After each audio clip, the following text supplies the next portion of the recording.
I wish I had learned this truth many years ago. Be thankful for the days, good and All right, bad. welcome to another episode of Warrior versus Zombie. And today, as always, I have an amazing warrior guest. Talk about her in a second. But first, let me remind you as to why you're here. Success is a journey, it's not a destination.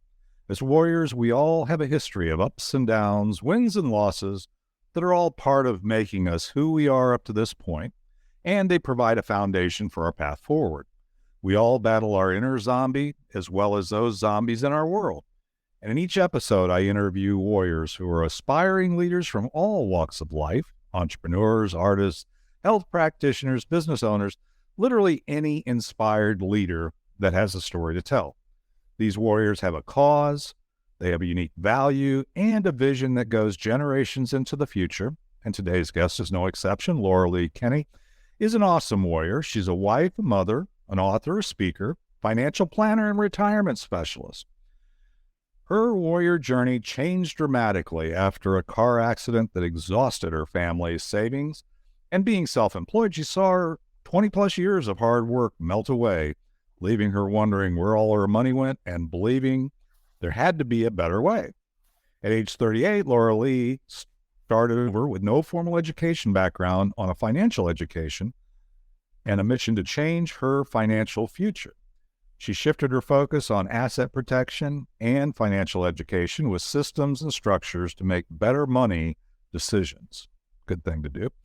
Laura Lee has now been impacting her clients, family, and friends for over 25 years as a financial planner, specializing in retirement and setting up multiple streams of income along the way. With all that she has accomplished, she now embraces a new abundance mindset and continues on her journey of self-empowerment, learning to respect, love, and forgive herself for the decisions she's made in the past.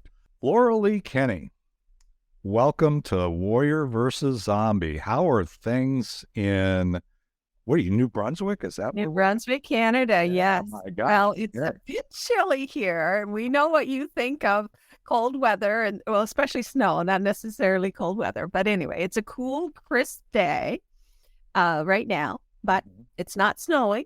Yesterday we had a little storm, but anyway.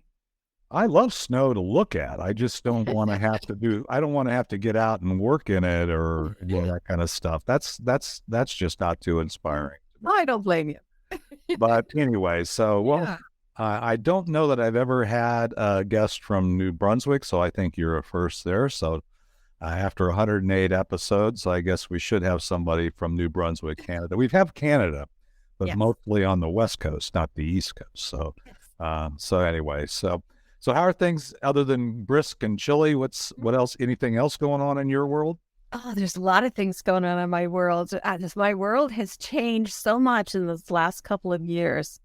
As you talk about the journey that we go on, oh man, lots of ups and downs and hills and valleys that happen to us, and still alive, still surviving. God's looking after us. We're good. Well, that's a beautiful thing. Yeah. It just moving forward is always a warrior attribute. The biggest challenge I usually have in talking to warriors is we want to look past and not really sometimes share what we've learned. So we'll talk about that when we get into your story. But so anything else exciting? Family's okay? Everything's good? We're doing pretty good. Everything isn't perfect, and that is life. Unfortunately, you have some challenges along the way, and they tell us it's how we deal with the challenges. Very much so. But I'm so excited about the things that are coming up, the possibilities in the future for me. And I get to help people learn to heal their money stories, because it's stories. Beliefs that we've had from family members, from ourselves, our own interpretations of different things. Anyway, I guess my journey in this life was to learn about money.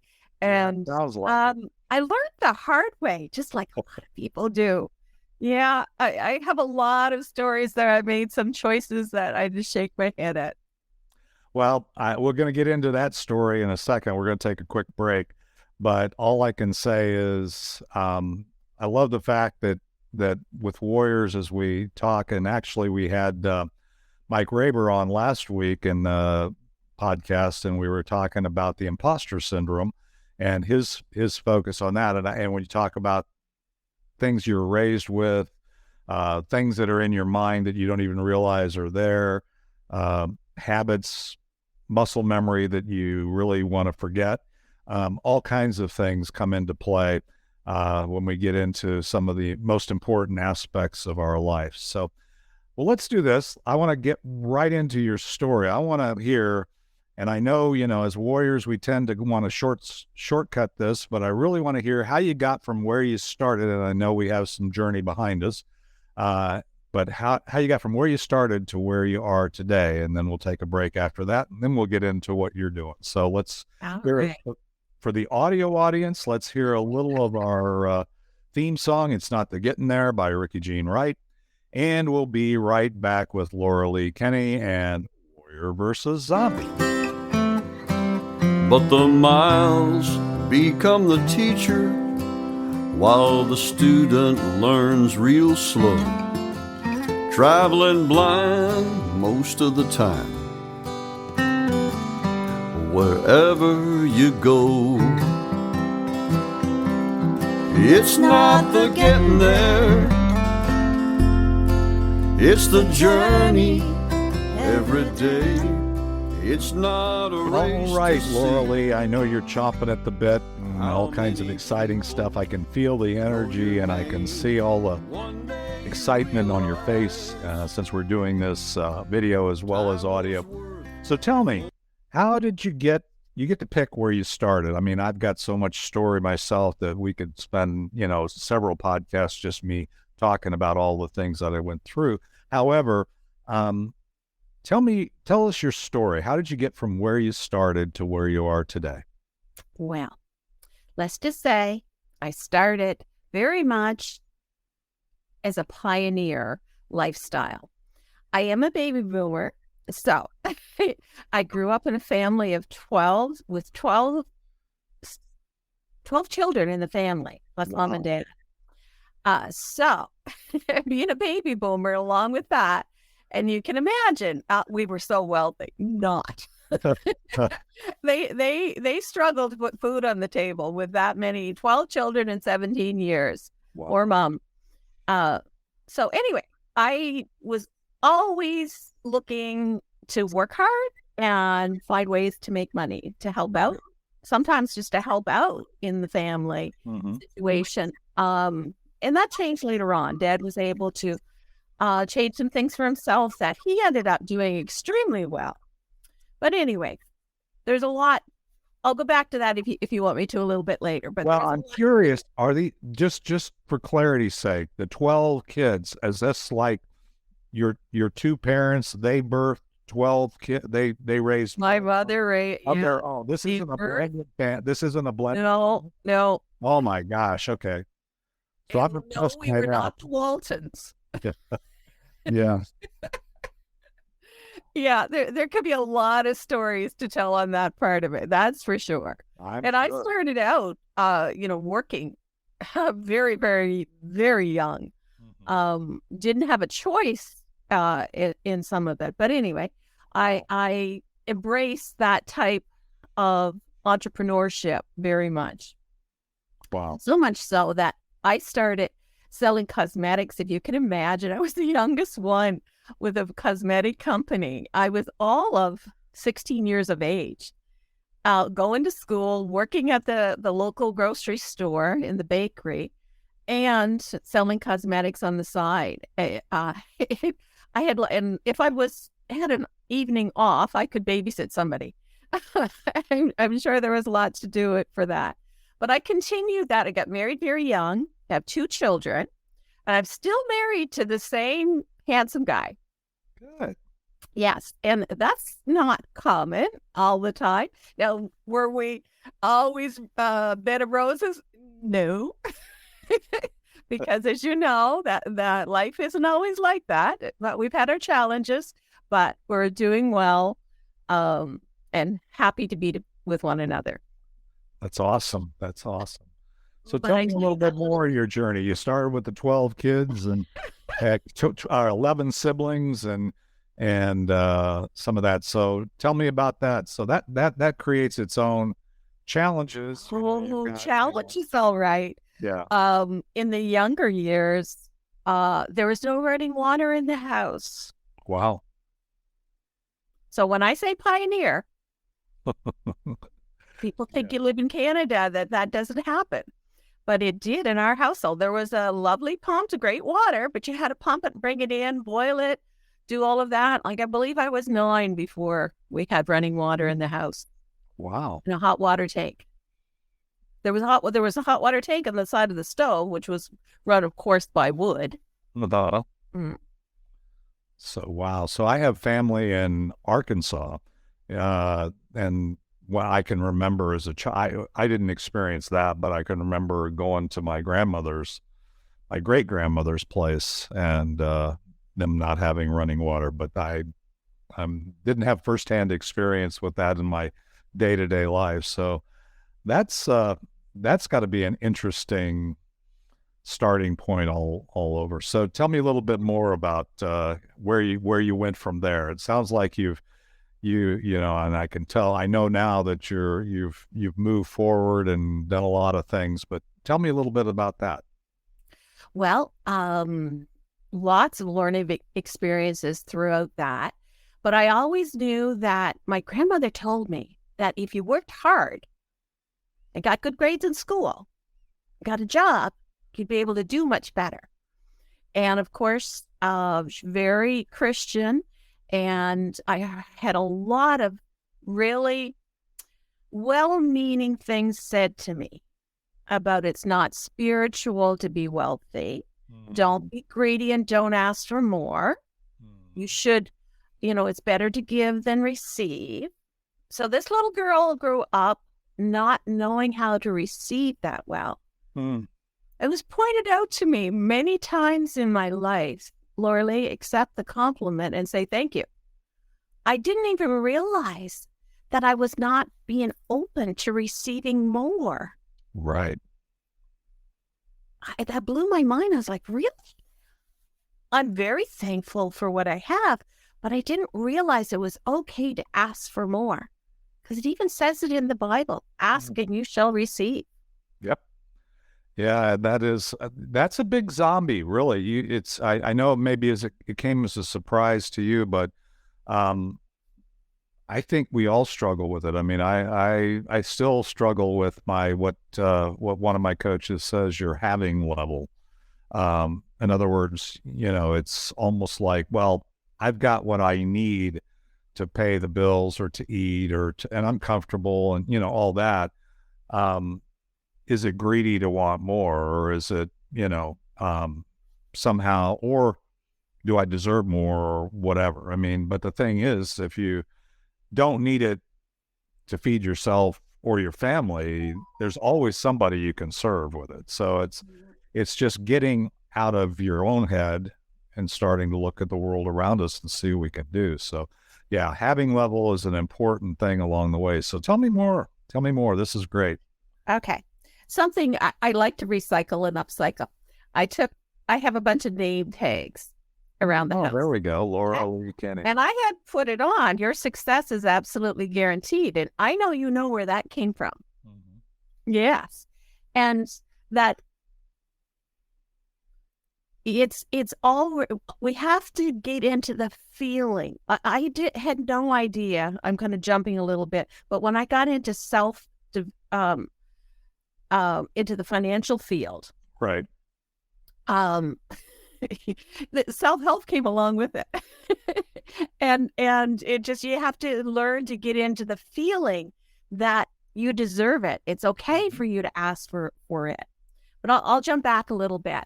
Okay. When I said I started doing the cosmetics early on, I did that for 25 years. Wow. And I had a car accident in just before the 25th year, and with the 22nd year, I had this car accident, which shouldn't have been that big a deal. But unfortunately, the physio that I was having did more damage to me than the initial minor whiplash that I had. Really? Yes. And a lot of things went on, and it was basically, it took quite a little while for me to recover from that. And in fact, it was a 3-year journey to get better. And during that time, just before that, I decided to go to be a VIP executive and go for a company car. Well, I recruited a ton of people. In fact, I had 123 representatives underneath me. Wow. A lot of work, but I wasn't as good a coach or manager as I needed to be. It was a very explosive growth. And there could be challenges with that if you're not prepared or don't have the support yourself. And it was really me as a one-person team in doing that. And as a result, when I could not physically work, guess what happened? They didn't work either. Yep. So, a big lesson on that. Anyway, during that time of the recovery, I, you start looking at what happened here. Like, I mean, I got to go on trips, I won contests, a lot of wonderful things, got to travel a lot with the cosmetic company. When I never thought it would ever be traveling. I didn't, it exposed me to a lot of wonderful things, a lot of great people. But anyway, in the process of all of that, of course, I was very young children and stuff. And you think you have all kinds of time to do things. And guess what? Time has a way of going very fast at certain stages of our life. Yeah, and it can be very eye-opening when you just anyway, all of a sudden, the little tiny bit of money that I had put away was gone. Wow.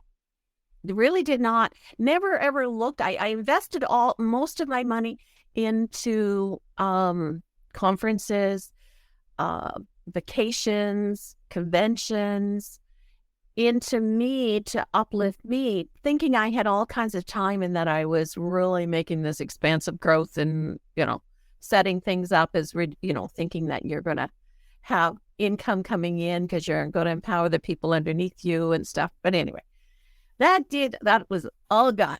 And the thought of starting over, and of course, at that time, the Canadian dollar was just absolutely terrible and against the US dollar. And even though at the time, for a lot of the years, the products were made in Canada, but they had a US price tag, of course, on it because they were an international company, but mainly in North America. And the owners there had passed away. And anyway, the younger ones decided to sell the company. And it was just like the pricing at 52 cents on the dollar. And it just was like, okay, if I'm starting over, maybe I should choose a different career. What did, I didn't have any money left over. We didn't have hardly anything for savings whatsoever. We weren't out on the doorstep and we weren't living in a car or anything like that. My husband had a job with a government job. It was a good paying job for the area we lived in. But there was no extra, what he made. It took everything that he made to pay the bills. There was no savings. There was no trips. There was no extras. And of course, we lived the lifestyle before that, where we did a lot of things that all of a sudden not. So anyway, someone came to the house to talk to me about investments. And I had always learned, I learned in school how to do income tax. And she was telling me some things. I'm like, honey, I think you need to do a little bit more research yourself. I knew some things that she was not telling me that was correct. And it really shocked me. Anyway, she decided to ask me if I was interested, since she understood that I knew a fair amount, would I be interested in seeing her manager? I said, well, I could. I'm looking for a new career. Anyway, long story short, 25 years later, And you talk about, an eye opener. I thought understanding to do income tax was a big thing with that, which it is, but there's so much more to it than that. And I was blessed to be able to guide people for 25 years. I no longer do that because in the last couple of years, especially with COVID, everything has its time. And it was interesting. I did one career for 25 years, another one for 25, and I'm 95, so I'm still here. But I was like, what do I want to do? And I woke up, I had this voice telling me to do something. Now, there's no one else in the room, but I heard this voice. You need to teach financial literacy education to young adults. Like, I've done that a little bit on the side. However, how am I going to do that? I asked for guidance, and I got several coaches and learning different things. And lo and behold, someone else came into my life that said, when I had said I wanted to set up a nonprofit or a not-for-profit, and they said, well, I can help you out. I could show you how to do that. And I was like, really? Told me some things. I'm like, I'm not so sure about that, but we'll see. Anyway, come to find out that he knew a lot about this. Mm-hmm. And since that, I'm like, well, maybe there's a better way. Even though I want to do this, my idea was to teach them financial literacy, show them how they could make some passive income, because the passive income is really the savior, I feel. Mm-hmm. But it has to be passive incomes that you like and enjoy, and it's kind of it's connected to what you're planning on doing. And I thought, whoa, this might be really interesting if I could take them and actually show them some different ways of doing it. So in order to show people, you really should do it yourself. Hence, I did a little bit. We have a duplex here that we had rented out. Mm-hmm. I did, of course, investments with mutual funds. You could do GICs, but I really wasn't into GICs myself personally. Insurance policies, there's some ways of doing that. There's many, many ways to set up passive income that I knew of. And lo and behold, I just do a tiny little bit because of what's gone on in the last few years on social media and stuff. Wow, have I ever been getting an eye-opening on it? Mm-hmm. And guess what? This platform is another one of the income streams. Yeah. Yes. Hence how we met. Yeah. Yeah, it's a beautiful thing. I mean, I think the thing is we all need about 7 streams of income or more, I think, to kind of diversify. I mean, I think that in the financial world in general, even if it's, one specific vehicle like stocks just diversification, can really hedge against things in one, whether it's one company versus another company, whether it's things. But if you're inspired to do it, that's the whole thing. The Warriors, I've been retired since 2005, and retirement, by the way, isn't doing nothing. If you know me, you say, well, you're retired, but you're doing a podcast. You're retired, but you run a networking group. You're retired, but, the answer is retirement is not doing nothing. In fact, we don't, as Warriors, I always tell people, don't pick that type of retirement, because if you do, the average life expectancy is 6 years. And I don't mean just going on trips and having fun. Yeah, it's great to enjoy the journey, right? That's what we all should do. But we all have a purpose. There's a reason we're here. And when you find that, like you say, where that heart gets in there, you start feeling that this is where you're supposed to be as a warrior, then that enables you to have the energy to keep going. I intend to live to be 120 years old with the vitality of a 30-year-old. So that takes work if you want to get to there, right? Yeah. So anyway, so any other zombies, any other challenges you overcame along the way? It sounds like the contact was a crazy one. Having 11 siblings is definitely a challenge. Now you're in your 3rd incarnation. Any other things before we start Well, talking about what yeah, you're doing before today? the last 3 years prior, well, I guess 4 years ago, we went through a series of unbelievable soap opera style situations. Um, some of which family members do not want me to share. But let's just say we had 6 immediate family members pass away. Oh my gosh. 6. That's crazy. 2 of them 40-year-old nieces. 40-year-olds. Wow. And we lost our beautiful cottage to a historic flood and windstorm. We didn't have flood insurance, but the windstorm, we should have had coverage. And we attempted to do a lawsuit to cover for it. And the lawyer felt we had a good case, and I won't get into that. However, with COVID shut everything down, you could not go and get a court date. Mm-hmm. So we were locked out of that potential of getting some recovery. But during the time of the cleanup, it just looked like a bomb went off. Like it just, you see these shows on TV where when you see it and you're living it yourself. And I physically got hurt on the land site. Can't say campsite anymore because the camp was gone. Yeah. However, I physically got hurt, and I think I had a concussion that the doctors didn't realize. And it had taken me to the hospital 3 times, twice within a week, and then the next week, and then I think it was 2 weeks after. But July that year was crazy.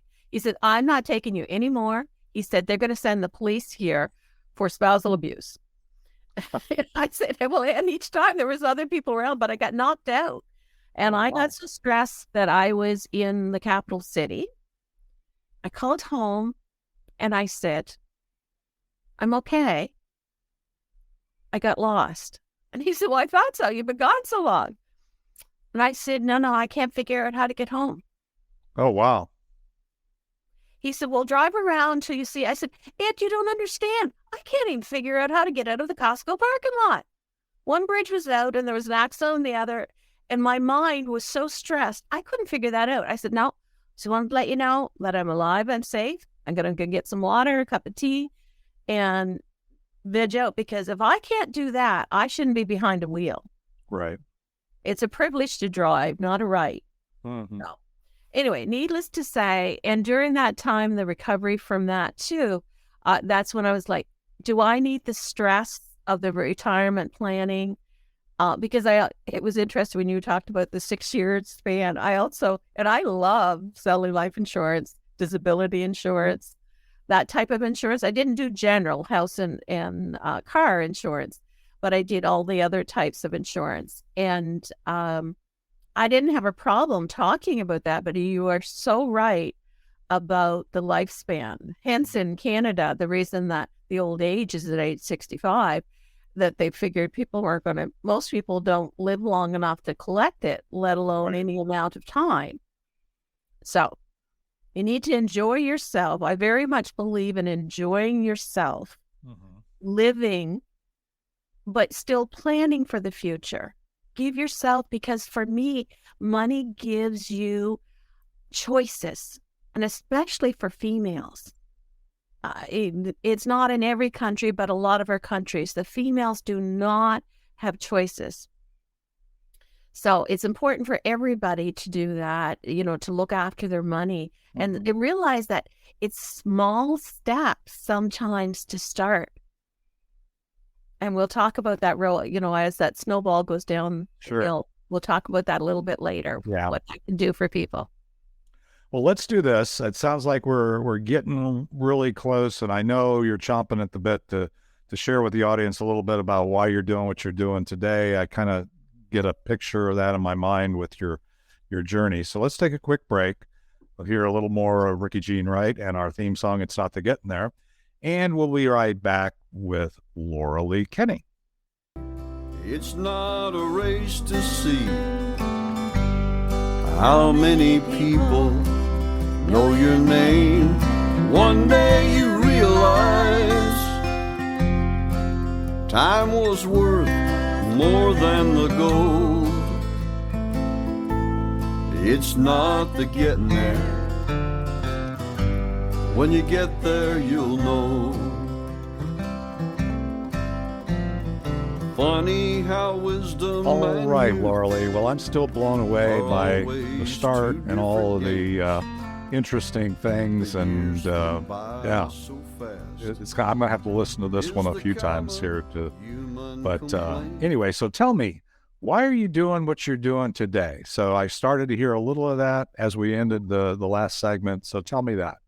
Well, I really feel that I have a calling and passion to help people change the financial situation. And right now, I'm so happy to be collaborating with several people as a team effort. And we call ourselves More Value Now. All right. And the reason for the name is that we want to give value to people and helping business people. And we specialize in business people. And of course, if we give more value, that's even more, it's even better. And we need to start taking action now. Because we've all waited way too long. Mm-hmm. Procrastination is rampant for most people. And we've been held back, especially, I don't know, yous weren't locked down like we were in Canada for as long as we were. U.S. wasn't, but we certainly were. And it has played, like, the ramifications that are going to happen going forward is really going to be very eye-opening for a lot of people. So we really need to step up and step out and say, hey, let's connect with other people. I very much am a team player, a collaborator. I've always done that all my life. I could take people and put them together. And you did that with me. You gave me a few names and stuff and said, I think you two should hook up. And I love that. And I never ever knew how to monetize that. Never worried about that. But I'm learning that there's ways to do that. And I feel great about it as long as it's a win-win-win for everybody involved. Right. So with More Value Now, we help business people that have 2 to 10 employees, whether they're full-time or not, that doesn't really matter, that have an idea, they've been working and they have a certain income. And that's our specialty. That's our value added proposition, where we help coach and guide them. And sometimes it's systems that they need set up. Sometimes it's procedures. Sometimes, like, there's different avenues that people need. Sometimes it's just mindset coaching. Right. It's what they need, but they tell us what they need. So we don't we talk to people and find out what they need at that time, rather than put this package together and say, oh, it's got this value of $15,000, $20,000. And half the stuff you already have or you don't want, you're not interested in. Those really don't give value as much as you would think it would.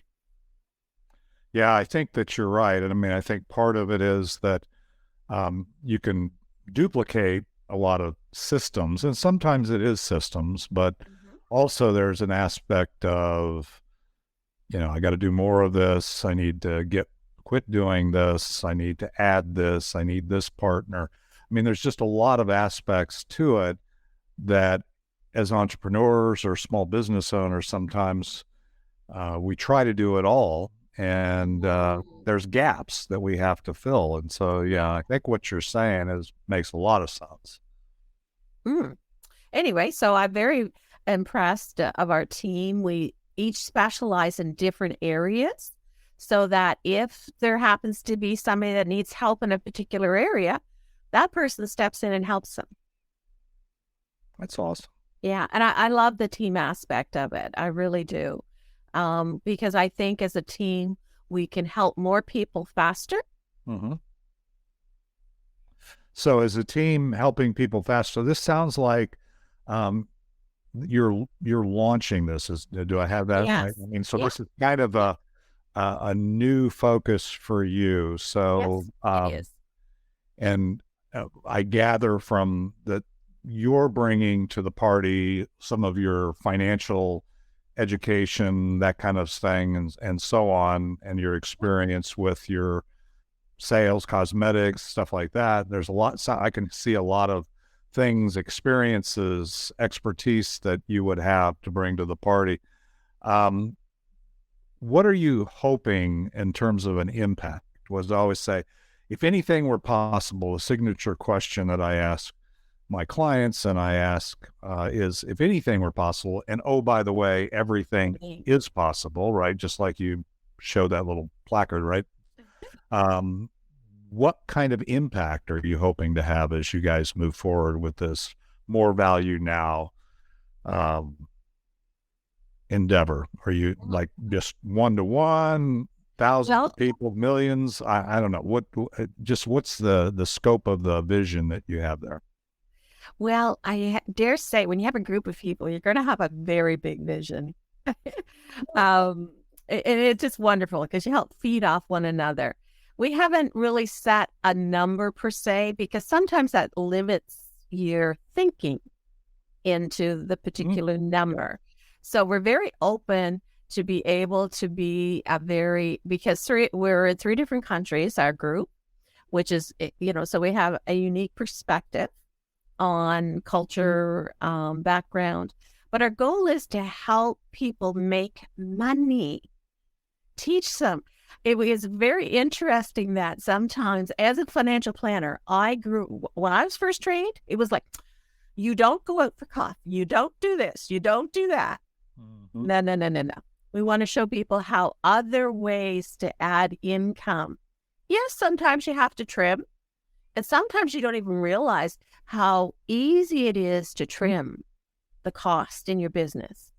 And that's where Conrad is very specialized in that. He can cut the expenses by making it more simplified for people. Certain setups that he has that I'm so impressed with that part of it. I'm going to do a lot of mindset, of course. I've certainly enjoyed that part of my education.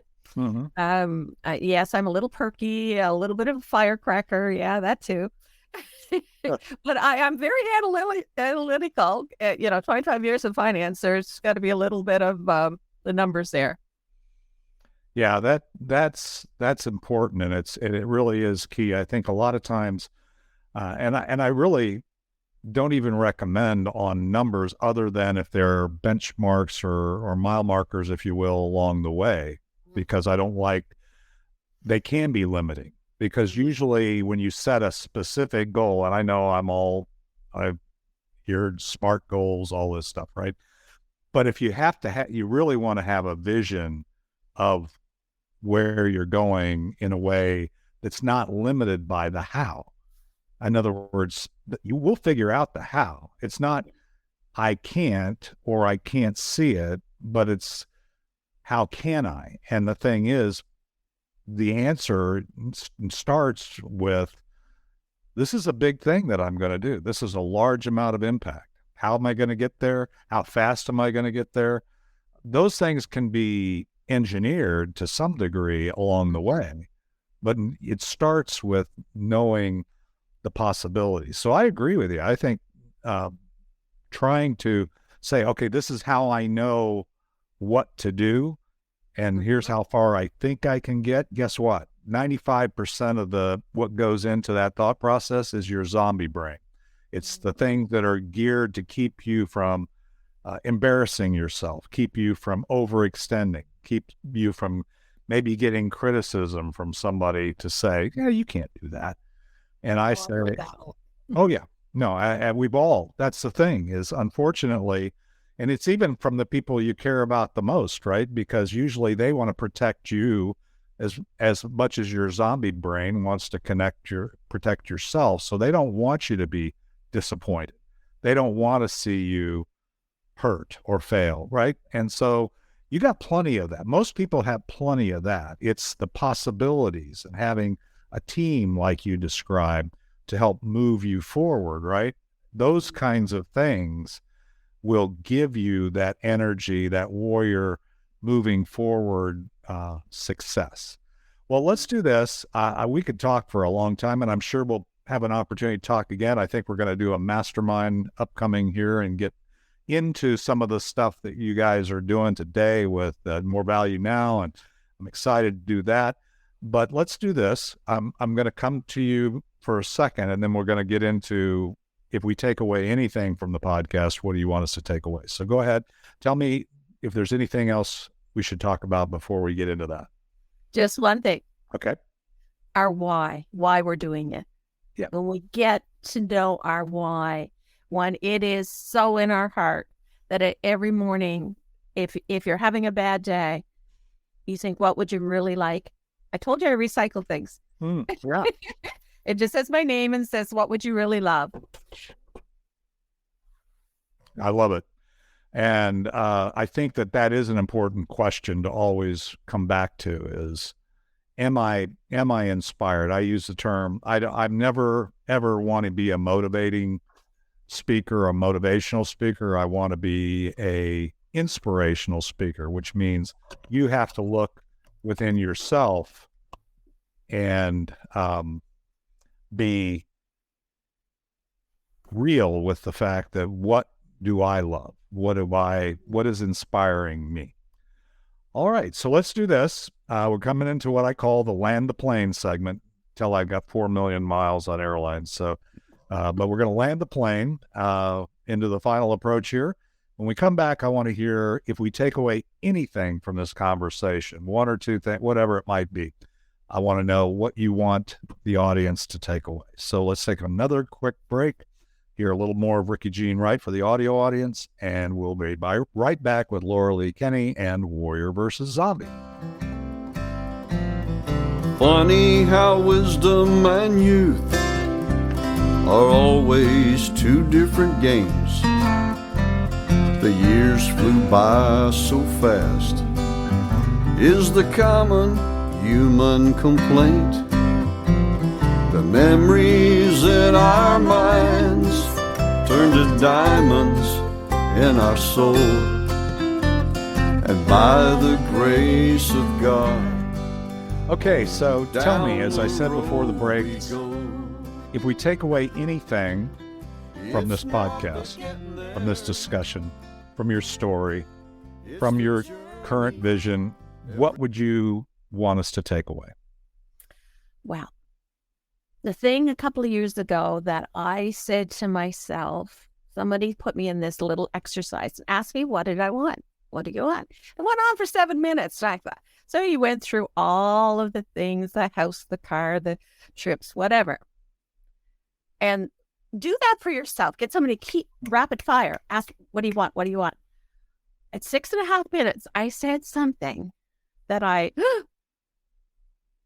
like, oh my God, that's it. And it was learning to love and forgive myself. Wow. It was major for me. And last year, I added a word. Unconditionally. Unconditionally. And I love that. Yeah. You know, we need to learn to respect ourselves and forgive ourselves and love. We've got too many terrible things that go on. I really believe that we need to share love and kindness with one another.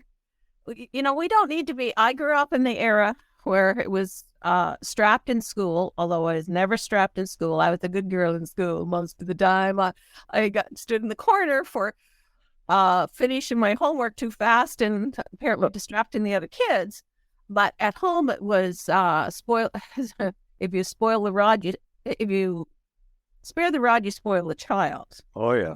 And if one person got in trouble, the whole household got in trouble. Wow. And you got 12 of them to get you in trouble. So, or 11 of you to get. So I very much was a peacemaker. for a lot of years. But I really, that is my big thing. And if we can help and collaborate with one another and be kind, do things from kindness. I really think they tell us we get a lot more from honey or with honey than anything else. But I do really believe that. And I'm just going to say, our company, when we talked about joining together, we all had to put our values down. Mm-hmm. And we all had to have almost identical type values in order to be able to collaborate with a larger group of people. And so that was very important to us. And my number one was respect, loyalty, loving kindness. Yeah, those things are all, and it very much is important, because that whole construct of values, Annalisa Landa was one of my guests, and she focuses on values, and I would say that's really an important one. But what you said about forgiving yourself, that is something most people, or a lot of people, miss in your journey. If you start getting down and you ask whys, I always say you got to ask about 7 or 8 whys when somebody says, this is what I want to do. Why do you want to do that? Why do you want that? Why do you want that? And all of a sudden you get to something as powerful as, I need to forgive myself. I've made mistakes. We've all made mistakes, right? I've got a list, and not even a list that I mean, my zombie brain remembers all of it and tries to hold me in place. But, I've got a lot more to do. You have a lot more to do. So loving yourself unconditionally is a really powerful warrior message for every warrior listening to this to get out. So, Laura-Leigh, how do we stay in touch? I know you're on the Be Connected platform, where you're VIP Elite candidate as I am. But tell me, besides Be Connected, Laura-Leigh Kenny is easy to find compared to David Roberts, because there's more of us than there are of Laura-Leigh Kennys. But so how else, is there any other way that you want us to stay in touch? Yes, there certainly is. And this new social media platforms are new and exciting for me. Of course, you can find me on LinkedIn and Twitter, just starting there on those 2 places. But we have some new websites. And if you'd like to book a meeting with me, you can do lauralee.moore.expert/calendar. And of course, David will put the links in also. And again, Laura-Leigh, I really appreciate you taking the time, sharing with the audience. I love hearing your story, love hearing what you're doing today. And definitely we'll kind of come back in. We're actually starting a new podcast that I'm calling Triggered by Warrior versus Zombie. And that'll be another podcast where we kind of get into some subject matter, some specific areas, as opposed to just the story. So I may get you back on there, or one of your partners, or whatever. So we'll have fun, but I appreciate it. And for that, let's land the plane, and we'll be back next week with another episode of Warrior versus Zombie, and hear the final outro here of Ricky Jean Wright. It's not the getting there, it's the journey every day. It's not a race to see how many people know your name. One day you realize time was worth more than the gold. It's not the getting there, when you get there you'll know. One day you realize time was worth more than the gold. It's not the getting there, when you get there you'll know.